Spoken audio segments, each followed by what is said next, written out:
కనకభద్రుడు పార్వతిని తన భార్య అని చెప్పి ఆ రాత్రిదాకా ఒక సత్రంలో బస చేశాడు.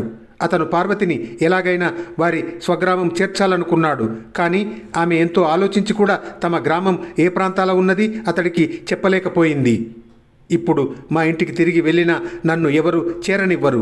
నేను దొంగ వద్ద బతికున్నన్నాళ్ళు బానిసగా ఉండిపోవటానికే సమాధాన పడ్డాను కదా. మీకు అభ్యంతరం లేకపోతే మీ ఇంటనే చాకిరీ చేస్తూ బ్రతుకుతాను. మీ అమ్మగారు వృద్ధురాలని మీరే అన్నారు కదా, ఆమెను చూసుకుంటూ జీవితాన్ని వెళ్ళబుచ్చుతాను అన్నది పార్వతి. దారి వెంబడి మజిలీలు చేస్తూ కనకభద్రుడు పార్వతితో సహా కొంతకాలానికి తన ఊరు మహేశ్వరం చేరి తన ఇంటికి వెళ్ళాడు. అతని తల్లి బొత్తిగా అసహాయురాలై నానా అగచాట్లు పడుతున్నది. ఆమె కొడుకును చూసి బావురుమన్నది. కనకభద్రుడు తల్లిని ఓదార్చి, నువ్వు కోడలి కోసం ఎంతో ఆరాట పడ్డావు కదా, నీకు కోడలిని తెచ్చాను చూడు అంటూ పార్వతిని చూపాడు. పార్వతిని చూసి ఆ ముసలావిడ ఎంతో మురిసిపోయింది. తర్వాత కనకభద్రుడు ఇంటి పట్టునే ఉండి పార్వతితో కాపురం చేస్తూ తన ముసలి తల్లిని మరింత సంతోషపెట్టాడు.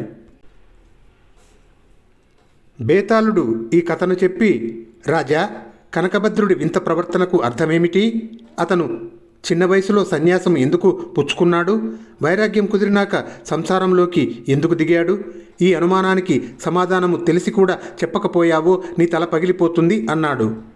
దానికి విక్రమార్కుడు, కనకభద్రుడి వైరాగ్యం జీవిత అనుభవం నుంచి వచ్చిన వైరాగ్యం కాదు. అతని తండ్రి కష్టజీవి, తాను సుఖజీవి. తన తండ్రిలాగా బ్రతకటం అతనికి ఇష్టం లేక వైరాగ్యం తెచ్చుకున్నాడు.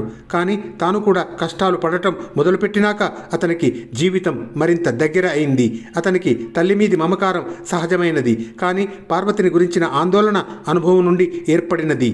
స్త్రీ పురుషులు జీవితంలో భాగం పంచుకున్నాక దాంపత్య సంబంధం స్వాభావికంగా ఏర్పడుతుంది. కనకభద్రుడు ఇంటికి చేరే సమయానికి అతనిలో వైరాగ్యం ఏమీ మిగలలేదు. అందుచేత అతను సంసారంలో పడ్డాడు అన్నాడు విక్రమార్కుడు.